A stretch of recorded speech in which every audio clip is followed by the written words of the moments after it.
자, 여러분 안녕하세요. 네, 우리가 이번에는 이제 프로젝트의 비용을 계획하는 방법은 어떤 방법이 있을까 살펴보도록 하겠습니다. 네, 그래서 소프트웨어의 직접 간접적인 비용을 예측하는 방법은 어떤 방법이 있을까 네, 살펴보고요. 그러면 어떤 방법이 있을까? 이제 LOC 기법이 있고, 네, 코코모 모형이 있고, 푸트납 모양이 있고, 기능 점수 해가지고 FP 모형 이러한 것들이 있습니다.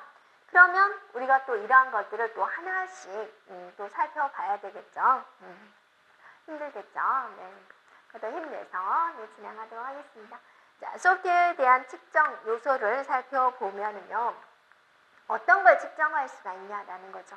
직접적으로 측정할 수 있는 거, 간접적으로 측정할 수 있는 거, 노력, 그 다음에 원식 코드에 대한 라인 수, 원식 코드, 네. 그 다음에 투입된 인원, 문서 수, 이런 것들은 바로 우리가 확인할 수가 있죠. 그래서 직접 측정 요소다라고 하고요. 간접 측정 요소, 측정은 할 수 있어요. 근데 바로 눈에 안 보이고 이렇게 계산에 의해서 우리가 이제 볼 수가 있다라는 거죠. 생산성, 복잡성, 효율성, 품질, 신뢰성, 유지 보수성 이런 것들이 이제 간접 측정 요소가 된다. 측정할 수는 있다라는 거죠. 생산성, 여러분 눈에 보이나요? 복잡성, 어떻게 판단할까요? 어느 정도면 복잡하다. 네, 그죠? 눈에 안 보이지만 또 계산을 할 수 있다라는 거죠. 자, 비용을 결정하는 요소는 무엇일까? 여러분이 이거 얼마면 돼요? 라고 했을 때 이 소프트웨어를 개발을 하는데 얼마 주세요? 라고 말을 해야 되겠죠. 그랬을 때 그 결정하는데 영향을 주는 요소들, 일단 규모죠. 네, 프로젝트에 대한 요소, 제품이 얼마나 복잡하느냐, 시스템에 대한 크기, 요구되는 신뢰도입니다. 자, 자원 요소에는 인적, 하드웨어, 소프트웨어적인 요소들, 몇 명이 투입돼야 되나, 네, 그런 것들이죠. 생산성 요소에는 이제 개발자에 대한 능력, 개발 기간, 얼마 만에 완성하면 되나요? 개발자가 이제 굉장히 이제 많은 노력을 이제 투입을 해야 되는 경우가 있죠. 소프트웨어 개발은 인간의 머리에서 나오기 때문에 개발자의 능력이 정말로 이제 중요한 부분을 차지하고 있습니다. 자, 비용 산정하는 기법, 많은 방법이 있어요. 그래서 종류가 여러 가지가 있죠. 그래서 이 많은 내용을 또 공부를 해야 되는데, 비용 산정 기법은 이게 머릿속에 일단은 이제 스폰지처럼 받아들이고 하나하나 우리가 살펴보겠습니다. 하향식 기법에는 전문가 감정 기법, 델파이 기법이 있어요. 다 새로 들어본 용어들이죠. 상향식 기법에는 LOC 기법, 인월수 기법, 그 다음에 수학적 산정 기법으로 코코모, 푸트납, FP 이렇게 종류별로 있습니다. 그러면 이제 우리가 여기는 하향식 기법부터 살펴보도록 하겠습니다. 자, 먼저 하향식 비용 산정 기법이에요. 하향식. 이거는 뭐냐면 과거에 내가 비슷한 소프트웨어 개발을 해본 경험을 바탕으로 전문 지식이 많은 개발자들이 참여한 회의를 통해서 비용을 산정하는 거예요. 그래서 이거는 과학적인 기법인가요? 아니죠. 그래서 비과학적인 방법이에요. 그러니까 그죠? 전문가들이 모여가지고 과거에 뭐 이거 개발해 보니까 비용이 얼마가 나오더라. 그래서 얘는 이 정도 나올 것 같아 라고 이제 말을 하는 거죠. 네. 그래서 프로젝트에 대한 전체 비용을 산정을 하고 각 작업별로 이제 비용을 이제 세분화하는 거죠. 이 하향식 비용 산정 기법에는 이제 전문가 감정 기법, 델파이 기법이 있어요. 자, 두 개의 방법에는 약간의 차이가 있어요. 어떤 차이가 있을까 우리가 살펴볼 건데요. 하여튼 하향식 비용 산정 기법은 어쩐다? 과거의 경험을 토대로 전문가들이 모여서 회의를 통해서 이제 비용을 결정하는 방법이다라는 겁니다. 자, 그러면 이제 상향식 비용 산정 기법은 어떤 방법이냐? 자, 프로젝트의 세부적인 작업 단위별 비용을 산정해서 전체 비용을 이제 산정하는 기법이다. 이 상향식 비용 산정 기법에는 LOC 기법, 인월수 기법, 수학적 산정 기법이 있고 이 수학적 산정 기법에 코코모, 푸트남, 기능점수, FP 이런 것들이 있다. 이런 공식을 사용해서 이제 수학적인 방법으로 비용을 산정을 한다라는 거죠. 네. 자, 그러면 우리가 이제 하향식 기법에 뭐가 있었어요? 하향식 기법 종류 중에 전문가 감정 기법과 델파이 기법이 있었죠. 네, 거기에 있는 전문가 감정 기법에 대해서 살펴보도록 하겠습니다. 자, 전문가 감정 기법은 이제 뭐라 그랬죠? 사람들이 회의를 통해서 한다라고 그랬죠. 그래서 과거에 이 분야에 경험이 많은 2명 이상의 전문가가 모여요. 그래서 비용 산정을 이제 계산하는 거죠. 네, 비용 산정을 이제 회의를 통해서 말을 하는 거다라는 겁니다. 그래서 일단은 편리해요. 소수니까 예, 편리하고 신속하게 이루어져요. 몇 명 안 되니까 바로 이제 비용을 선정할 수가 있죠. 또 이 소프트웨어를 개발해 본 전문가니까 일단은 믿음을 우리가 가져올 수가 있죠. 믿음을 가질 수가 있죠. 네. 그런데 이제 단점은 뭐냐면 새로운 프로젝트인 거예요. 처음 해보는 거죠. 이제까지는 이런 소프트웨어 개발은 해본 적이 없는 거예요. 그래서 새로운 프로젝트이고 유사한 프로젝트에 대한 경험이 없을 수도 있다라는 거죠. 이런 단점은 있다라는 거죠.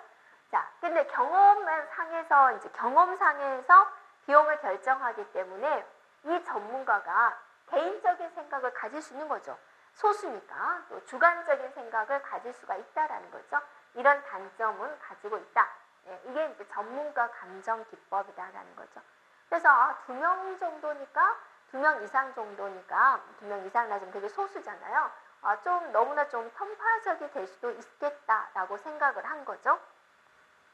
그래서 조금 더 발전을 해서 이제 델파이 기법을 이제 마련을 한 거예요. 델파이 기법은 이제 전문가가 많아요. 많은 전문가의 의견을 종합해가지고 산정하는 기법이에요. 그러니까 이게 이제 많은 수의 전문가들이 앉아 있는 거죠. 네. 그리고 사회자가 있어요. 그걸 이제 조정자라고 합니다. 한 명의 조정자가 있습니다. 네. 그리고 전문가는 몇 명이에요? 여러 명으로 구성이 되어 있습니다. 그래서 일단 목록을 줘요. 목록별로 주고 비용을 적게 만들어요. 이 만약에 기둥 심는 것은 얼마가 들어요? 뭐 장판 까는 건 얼마가 들어요? 라고 이제 익명으로 적게 만들어요. 그래서 이제 다 걷어요. 그래서 걷어서 그 내용을 이 사람은 이제 익명입니다. A라는 사람은 얼마를 적었어요? 장판 까는데 얼마가 적었어요? 뭐 B라는 사람은 붙박이장 하는데 얼마를 적었어요. 그 내용을 요약해서 배포를 하게 됩니다. 그래서 그 결과를 바탕으로 다시 전문가들한테 또 비용을 다시 한번 적으세요 라고 말을 하는 거예요. 그래서 그 비용이 일치할 때 거의 의견이 여기 앉아 계신 분들이 전문가들이 거의 의견이 일치할 때까지 이 과정을 계속 반복하는 거예요. 네, 이게 이제 델파이 기법이다. 인원수가 더 많아지고 조금은 과정을 전문가 감정 기법보다는 조금 더 복잡하게 이제 돌아가고 있죠. 계속. 이게 이제 델파이 기법입니다. 자, 그 다음에 이제 LOC 기법입니다. 그래서 원식 코드 라인수 기법이다. 우리가 언어 번역 과정에서 인간이 만든 언어를 기계어로 번역해 주는데 기계어로 이제 만들어진 것을 우리가 목적 코드라고 하죠. 네, 목적 프로그램이라고 하죠. 인간이 만들어 놓은 프로그램을 뭐라 그래요? 원시 프로그램이라고 하죠. 네, 그래서 라인 수를 가지고 계산하는 기법이다라는 겁니다.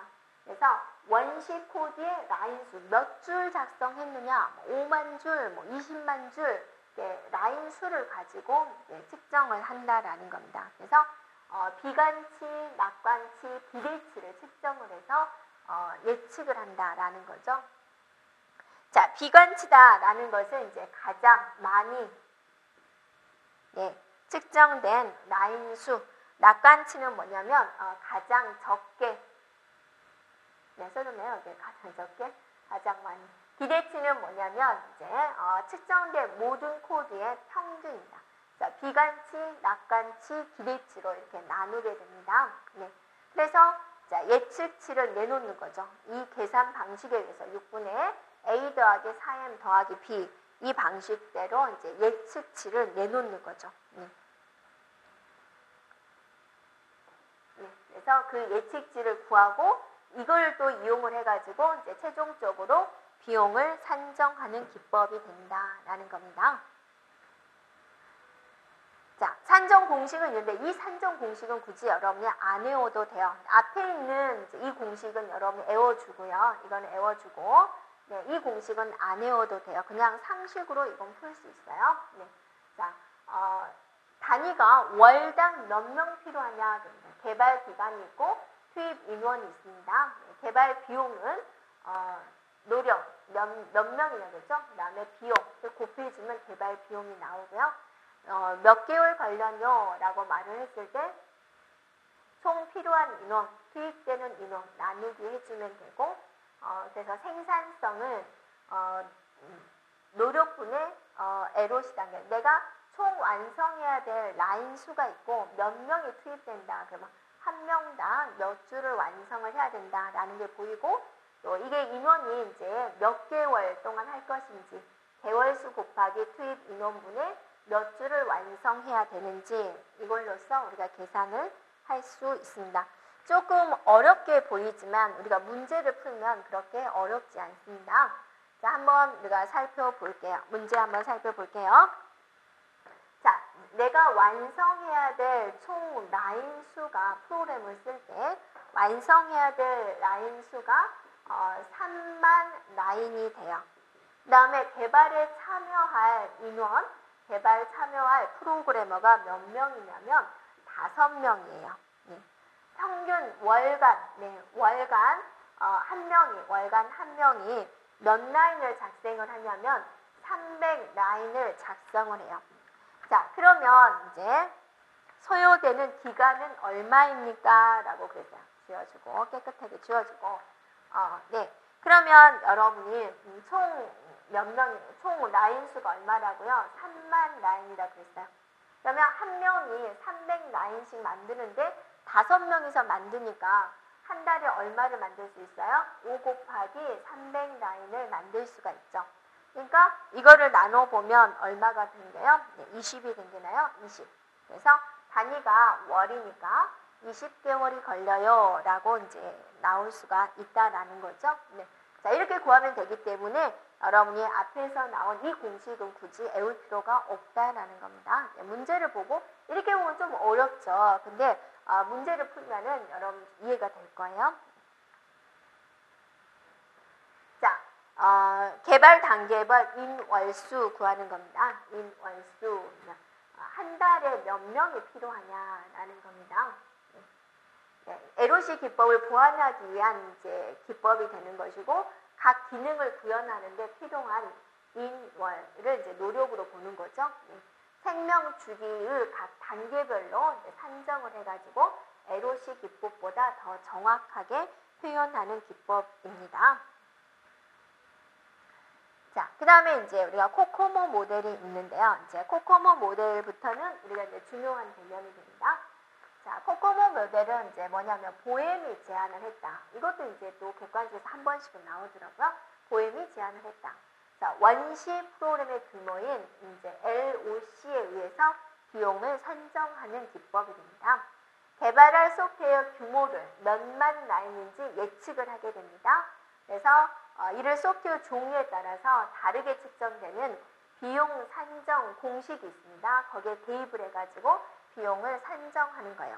자, 중요한 것은 이 코코모 모델은 같은 규모의 프로그램이더라도 그 성격에 따라서 비용은 다르게 측정이 됩니다. 그죠? 같은 규모라도 소프트웨어 종류에 따라서 다르게 책정된다. 문제가 모든 프로그램에서 이제 코코모 모델의 비용 결과는 같다. 그러면 어때요? 틀린 거죠. 공식이 있지만 그게 이제 프로그램별로 조금씩은 차이가 난다라는 겁니다. 네, 코코모 모형에서 이제 개발 유형을 볼 건데 개발 유형은요. 네, 조직형, 반분리형, 내장형 이렇게 구분해 볼 수가 있는데요. 소프트웨어에 대한 복잡도, 또 원시 프로그램에 대한 규모, 이것에 따라서 조직형, 반분리형, 내장형 이렇게 구분을 하고 있습니다. 일단은 규모가 어떻게 되냐면 조직형은 이제 5만 라인 이하다.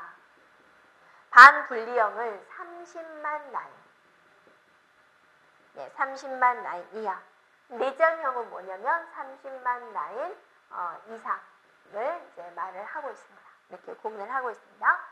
그래서 얘는 줄수가 작으니까 어때요? 약간 소규모겠죠. 네. 그래서 이제 얘는 중소규모, 규모가 작은 곳에서 이제 사용되는 것이고, 자, 얘는 어떠세요? 내장형과 조직형의 중간 형태가 되는 거고, 내장형은 이제 굉장히 최대형 규모에서 사용되는 방식이에요. 자, 여러분이 A4 용지, 노트에다 글을 쓰는데 A4 용지에 한 장에 몇 줄 정도 쓰세요? 몇십 줄 쓰죠? 30줄? 그 정도? 더 쓰나요? 하여튼 그렇게 쓰죠. 그런데 5만 줄을 쓴다고 보세요. 그럼 A4 용지 몇 장이에요? 그거를 이제 코딩을 한다라는 거죠. 네. 근데 그 30만 라인을 A4 용지로 봤을 때 몇 장이나 되는 거예요? 굉장히 많아지잖아요. 네. 그래서 얘는 이제 작은 규모, 얘는 큰 규모, 얘는 이제 중간 정도다라는 거죠.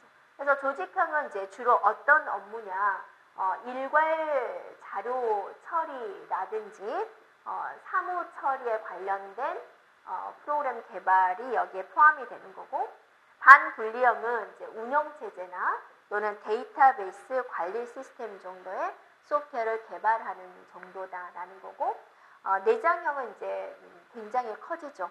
신호기 제어라든지 미사일 유도 시스템, 말만 들어도 굉장히 거창하게 보이죠. 이런 것들, 실시간 처리 시스템, 이런 것들을 이제 하는데 사용이 된다라는 겁니다. 자, 여러분 이걸 기억을 해줘야 됩니다. 이렇게요. 자, 개발 유형에 대해서 이제 이렇게 물어보게 됩니다. 그래서 여기서 또 단위가 이제 K, DSI라는 이제 단위가 있어요. 단위가 있는데 이제 이거는 K는 여러분이 킬로라고 생각해 주면 돼요. 킬로 이제 약 1000이죠. 네. 정확하게는 2의 10승, 약 1000을 의미를 하게 됩니다. 그래서 이거는 뭐냐면 킬로 에로시다라는 것을 이제 우리가 KDSI다라고 이제 표현을 한다. 용어적인 면 한번 짚고 넘어갔습니다. 자, 코코모 모델에 대한 종류를 한번 살펴보면 기본형, 중간형, 발전형 이렇게 세 가지로 나눌 수가 있습니다. 자, 뭐에 따라서 나눴냐? 비용 산정 단계, 또 적용 변수에 대한 구체화 정도, 이것에 대해서 나눴는데요. 자, 기본형이다 라고 하면은 소프트웨어 크기, 개발 유형만을 이용해서 비용을 산정하는 겁니다. 그래서 소프트웨어에 대한 크기가 어느 정도냐? 소프트웨어 크기는 우리가 뭐로 결정할 수 있어요? 네, 라인 수죠. 몇 라인이냐? 그걸 보면은 소프트웨어 크기가 어느 정도인지 보는 거고요. 개발되는 유형, 앞에서 우리 개발 유형이 있었죠. 조직형이냐, 반분리형이냐, 내장형이냐 이렇게 봤었죠. 그것에 따라서 비용을 산정하는 게 바로 기본형이 된다라는 거고요. 네. 자, 중간형입니다. 중간형은 뭐냐면 기본형의 공식, 기본형의 공식을 이제 토대로 하는 거고요. 나름대로의 특징이 있습니다. 4가지 특성, 15가지 요인이 있는데 그것에 의해서 이제 비용을 산정하는 거고, 거기 있는 4가지 특징, 15가지 요인이다라는 것은 이런 게 있다라는 것만 보고 구체적인 내용을 그냥 스킵해도 되겠습니다. 발전형이다라고 하면 이제 중간형을 보완해서 만들어진 걸로 이제 좀 더 자세하고 정확하게 노력을 산출해서 비용을 산정하는 그런 모형이 되겠습니다. 자, 그 다음에 이제 푸트납 모형이 있습니다. 푸트납 모형을 이제 어떤 식으로 이제 표현을 하는 거냐면, 누가 만들었을 것 같아요? 네, 푸트납이라는 사람이 만들었습니다. 자, 소프트웨어 생명 주기 전 과정 동안에 사용될 노력의 분포를 가정해주는 모형입니다. 그래서 생명 주기 예측 모형이라고 합니다. 그래서 시간에 따른 이제 함수로 표현을 하고 있습니다. 네, 그래서 이제 레일리 노던 곡선의 노력 분포도를 기초로 하고 있습니다. 이거는 이제 뭐냐면 이거는 뭘 나타내냐? 개발 기간이 늘어날수록 프로젝트 적용 인원의 노력은 감소한다라는 겁니다. 그러니까 한 달 걸려서 완성을 하려면 우리가 빡세게 일해야 되죠. 근데 10달 걸려서 완성하세요. 그러면 설렁설렁 일해도 되는 거죠. 네, 그래서 그래프가 레일리 노던 곡선이다라는 것은 여기에 이제 뭐가 들어오게 되냐면 시간이 들어오게 되죠. 시간. 네, 개발 기간. 여기는 이제 노력이 됩니다. 그래서 어느 시점에서는 이렇게 계속 떨어진다. 시간이 지날수록 개발 기간이 늘어날수록 노력은 이제 감소한다라는 게 레일리 노던 곡선이 됩니다. 네, 이렇게 해서 개발하는 방법도 있어요라는 겁니다. 그래서 비용 선정하는 기법 중에서 여러분이 꼭 기억해야 될 부분은 LOC 기법하고 코코모 모델에 대해서는 이제 더 공부를 해주면 되겠습니다. 네. 자, 그 다음 넘어갈게요. 네. 그 다음 이제 기능 점수 방식이 있는데요. 이 기능 점수는 이제 펑션 포인트다 해가지고 FP로 이렇게 표현을 하게 됩니다. 그래서 소프트웨어 기능을 증대시키는 요인별로, 네, 기능을 증대시키는 요인별로 가중치를 부여를 해서 요인별 가중치를 합산해가지고 총 기능 점수를 산출하는 방법입니다. 그래서 총 기능 점수하고 그것에 대한 영향도를 이용을 해가지고 기능 점수를 구한 다음에 이걸 이용해가지고 이제 비용을 산정하는 기법을 말을 하고 있습니다. 네, 그 다음 이제 정리를 해보면 이제 코코모 모형, 네, 코코모 모형이나 푸트남 모형은 이제 LOC를 중심으로 비용을 산정을 해주고 기능 점수 모형은 이제 FP 펑션 포인트를 이용해서 비용을 산정하는 거다. 라고 정리가 되어 있고요. 자동화 추정 도구입니다. 비용 산정을 위한 자동화 도구다라는 거죠. 자동화 도구다라는 것은 여러분 좀 어렵게 생각할 게 아니라 우리가 이제 계산 업무를 할 때는 무슨 프로그램을 일반적으로 사용하고 있죠? 엑셀을 사용하죠. 그런 개념이에요. 그래서 비용을 자동화해주는 개발 도구에는 이 슬림 방식과 또 이 방식이 이렇게 있습니다. 그래서 이거는 여러분이 기억을 해주면 돼요. 그래서 레일리 노던 곡선 푸트남 모델을 기초로 해서 개발된 자동화 도구가 되고요. 자, 그 다음에 이제 이거는 이제 FP 모형을 기초로 해서 개발된 자동화 추정 도구가 됩니다. 그래서 가끔은 이제 문제를 물어보는 거죠. 비용 산정에 대한 자동화 도구에 대한 설명이 맞는 것을 이렇게 하기 때문에 자, 이거는 자격증 시험에서는 이제 출제가 된 적은 있습니다.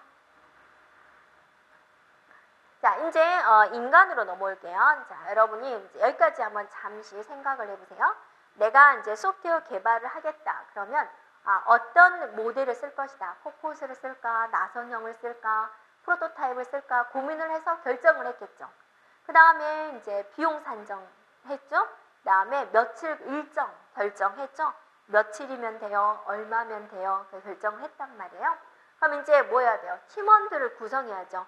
자, 몇 명이 필요할까 해서 팀원들을 모였어요. 그럼 팀원들에 대한 구성을 어떤 방식으로 할 것이냐로 결정을 해야죠. 민주주의 방식으로 할까, 완전 공합적인 방식으로 할까 또 있습니다. 그러면 조직의 구성은 어떻게 할 것이냐 이제 살펴보도록 하겠습니다.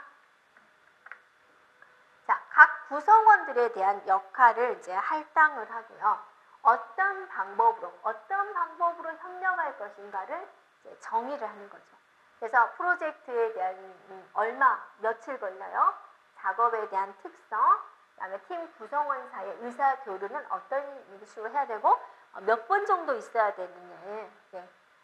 그래서 이런 것에 따라서 팀 방법을 우리가 결정을 해야 된다라는 거죠. 그래서 어떤 게 있느냐. 분산형, 중앙 집중식, 그 다음에 계층적 이러한 것들이 있습니다. 자, 그러면 이 세 가지 방식에 대한 특징적인 걸 한번 살펴봐서 우리가 팀 구성은 이런 방식으로 해야지라고 이제 결정할 수 있도록 이제 하겠습니다. 자, 분산형 보세요. 분산형. 분산형은 뭐냐면 팀원 모두가 각자 다 잘난 거예요. 그래서 다 의사결정에 참여하는 방식이에요. 그래서 누구나 다 말할 권리가 있는 거예요. 네. 그래서 민주주의식이다라고 말을 해요. 네. 그래서 민주주의식으로 하기 때문에 참여도도 높아요. 내가 일을 하는데 자기 의견을 열심히 말할 수가 있고 또 작업에 대한 만족도, 내가 의견 제시한 게 받아들여서 이렇게 개발됐어. 만족도가 높죠. 그래서 회사를 그만두는 이직률도 낮다라는 거죠. 본인이 참여를 했으니까. 네, 이런 특징을 가지고 있고 그림을 그려본다면 이렇게 되는 거죠. 팀원, 모든 팀원들끼리 다 의사교류를 할 수 있는 형태, 이게 바로 이제 분산형 팀 구성이다라는 거죠.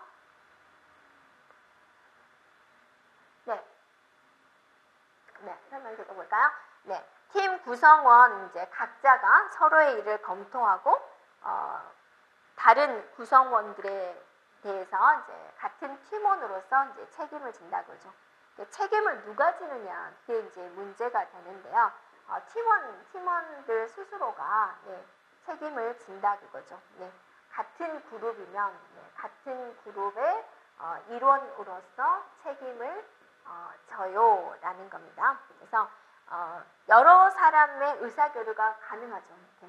보면 이 화살표 방향을 보면 어떠세요? 굉장히 많은 팀원들끼리 의사교류가 이루어지는 걸 볼 수가 있습니다.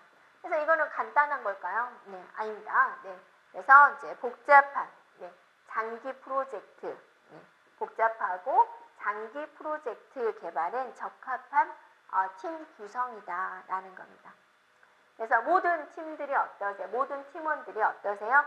동등한 레벨, 누가 잘났고 누가 높고가 아니라 동등한 레벨에 있다라는 거죠.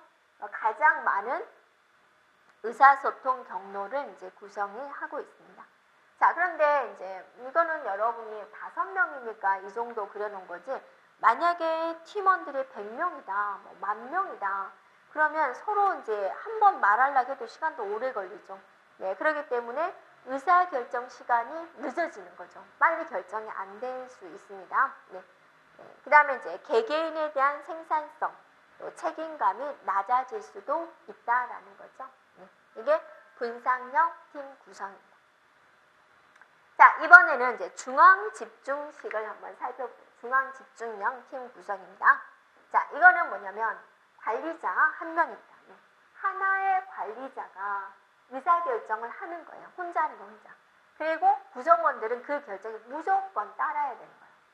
무조건 따라야 된다. 그래서 책임 프로그래머 팀 구성이다라고도 이제 이야기를 하고 있습니다. 그래서 일단은 이렇게 하니까 한 사람의 생각으로서 한 사람의 판단하고 이 사람들한테 의견을 물어보지 않습니다. 그래서 바로 결정이 되는 거죠. 의사결정 시간이 어때요? 빠르나요? 네, 빨라요. 엄청 빠르죠. 네, 의사결정 시간이 빠르다. 라고 볼 수가 있고, 의사교환 경로도 어때요? 간단하죠. 네, 이렇게요. 네. 그래서 얘는 어떠세요? 한 사람이 통제할 수 있는 인원수는 제한이 되어 있습니다. 그래서 얘는 이제 소규모 프로젝트에 적합한 거고, 이것에 대한 성공은 결정을 누가 하는 거예요? 책임 프로그래머가 하는 거죠. 네, 그래서 책임 프로그래머의 능력이다라는 거죠. 프로그래머의 능력에 달렸다라는 거죠.